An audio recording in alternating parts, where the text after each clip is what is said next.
Lamu ebejja kukuba ebejja kukuba bukubi gavumenti ya jjajja na family ate naamukiririza ani omunanda gwe nze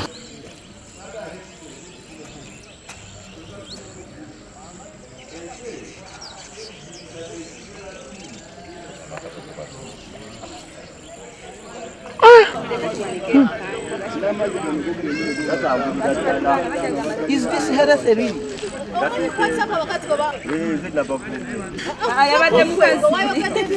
Abantu be bakabwe bati. Lero sikutegedde. Wanje towanze bulungi munyo komawo mu kamera. Wanje Omalango ngamba.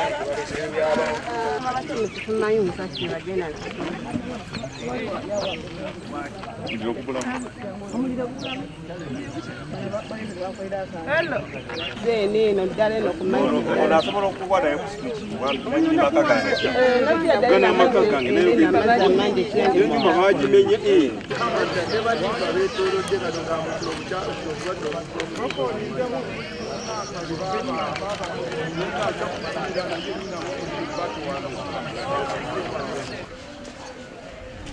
Mwana agamba ababuzi Chalo.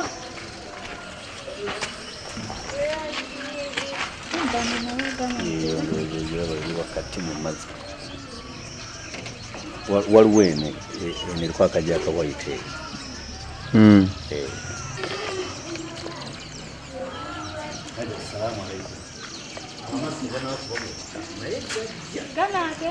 enkuba nemala etonya mubire ate geeyongera olaba musana naye geeyongera bweyongeza ate black kuba akasasiro yegazaala kasasiro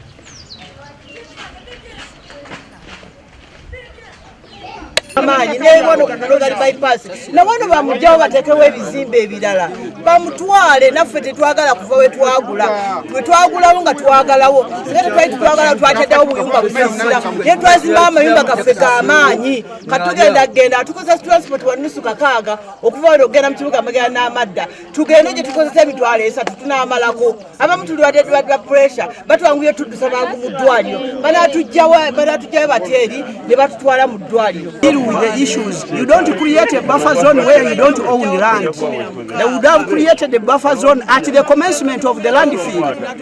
You can't create a buffer zone where you don't own land. That is total land grabbing. Kuweddewo tetuddamu kulaba muntu yenna alina atupima kubanga tetumanyi ensonga lwaki batupima. Buffer zone teyeetaagisa kubanga kasasiro bamuweera okuddamu okumuyiwa eno n'ekyokubiri buffer zone tubamuteeka mu ttaka lyaffe lye twegulira. Ettaka lyaffe liriko ebyapa tubaddeko emyaka mingi n'abalala bazaaliddwako ne kasasiro tannajja.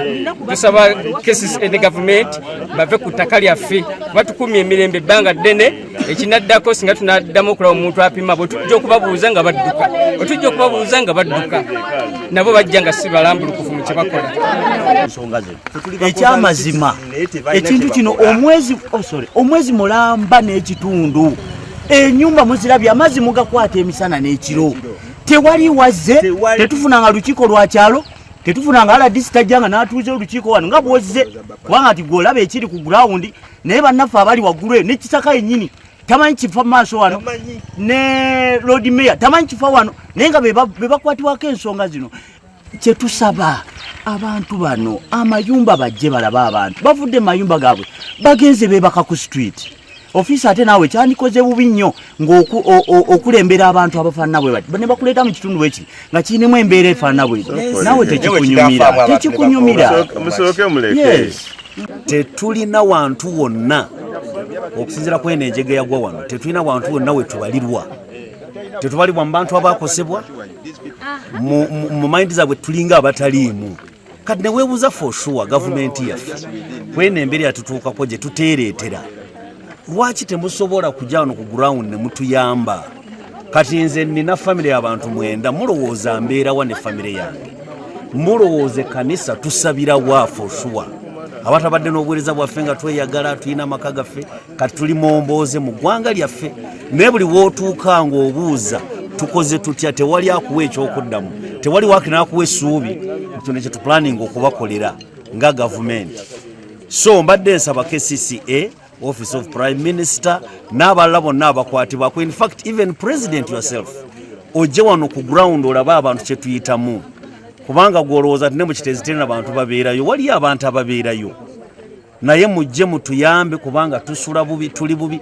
Abaana abali around basiba bawugira mugana amazzi, mulowooza abantu bameka bagenda okufuulwa obucaafu obuliwa, kubagana amazzi kasasiro mwereere gali acidic, gwokeza ebitooke mubiraba, kalituusi ziri mu kukala, buli kimu kyonna kiri mu kukala because this water is acidic.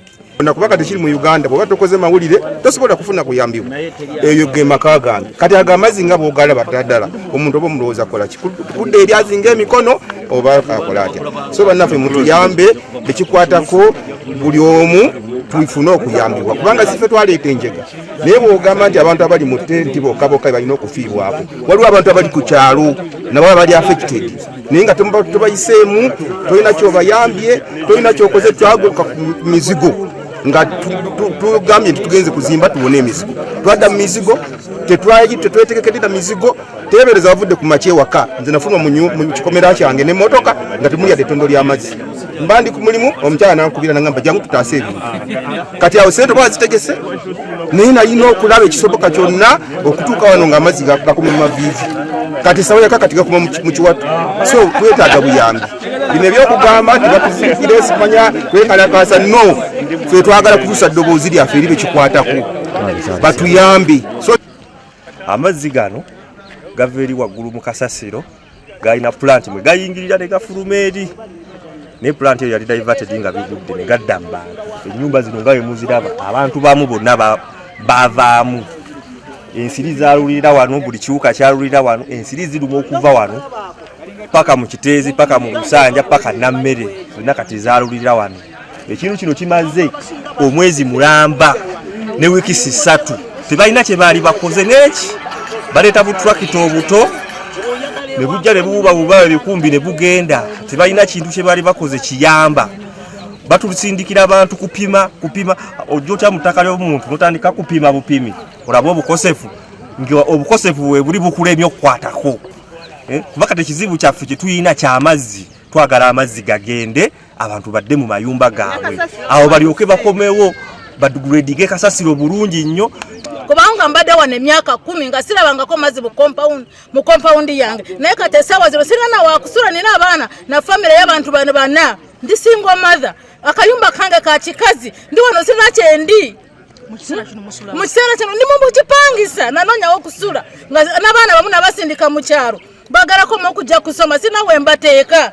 Sawa zino ennyumba maze emyezi gumu ndi mu bupangisa, wana azimba nga njagala kuwona ebintu byabukuba mu bupangisa. Kati kindese wano siraba any reaction from the government. I'm not seeing anything done.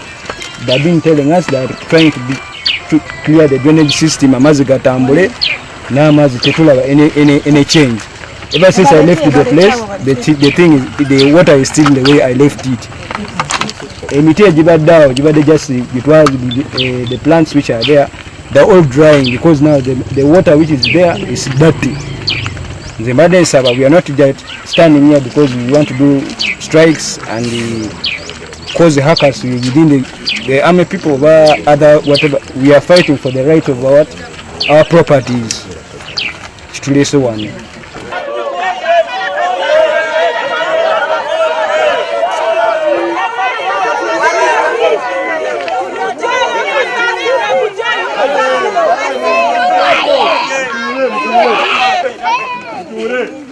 Bamama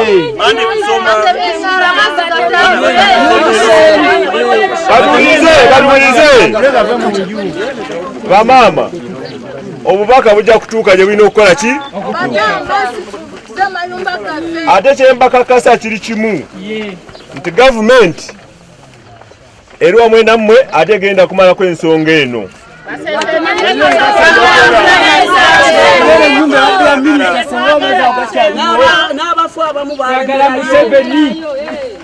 Leka tuwulirize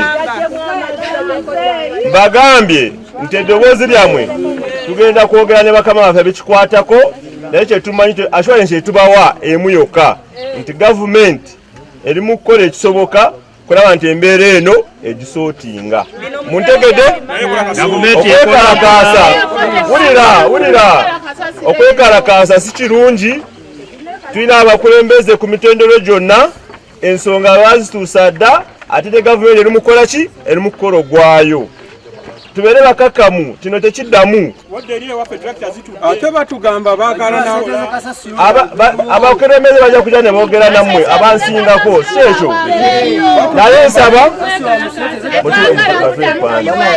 batugamba n'ebisaaniiko bye bagenda ennyumba ezisoba mu 200 ze zikoseddwa olw'amazzi agasalako ekitundu kino nga bannannyini nnyumba zino baaziddukamu dda ne badda mu kupangisa wadde nga baazizimba okwewala ennyumba empangise.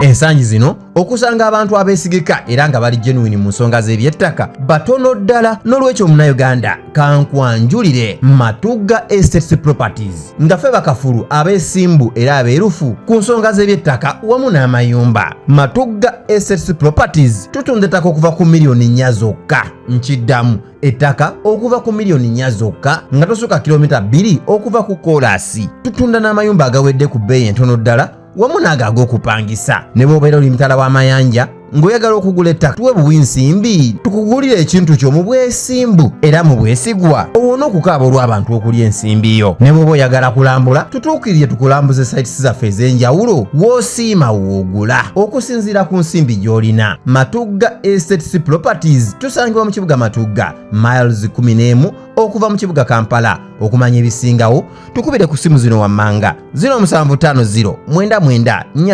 43 ng'eno erine ku WhatsApp oba 0753 91 65 ne 0784 38 7 97. Matugga Estates Properties jangu tukuwonya abafere.